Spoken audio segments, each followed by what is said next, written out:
श्री गोपाळ कृष्ण भगवान की जय। लीळा नंबर 32। भट्टोबासांच्या पांगड्याच्या वेशाची स्तुती।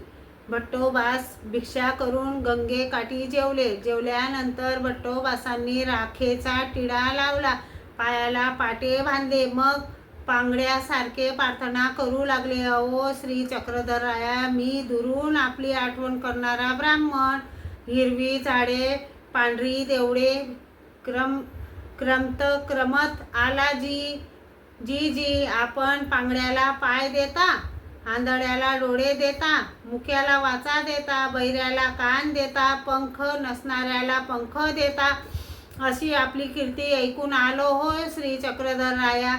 अशी काकुळतीची प्रार्थना करत आले व सर्वज्ञांजवळ विनंत कंदर होऊन बसले व स्तुती करू लागले। सर्वज्ञ म्हणाले, पुरे पुरे हो भट्टो। सर्वज्ञांनी बाईसाला विचारले, बाई, अशा या पांगड्याला काय द्यावे? बाईसा म्हणाल्या, बाबा, आपले सेवा दास्य द्यावे। सर्वज्ञ म्हणाले, येथोनी वानरेशा काही ऐकू न होवावे, परी पोरा जीवासी विज्ञान देवो नये।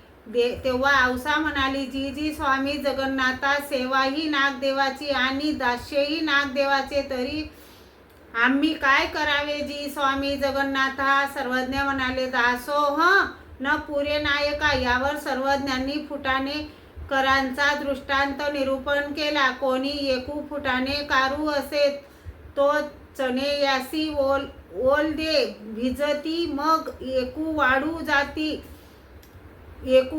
जाती, सुरे मृदुत्व हे गुण येती, कच्चू कवत तरल होय, मग गुळेसीस खावेया योग्य होय।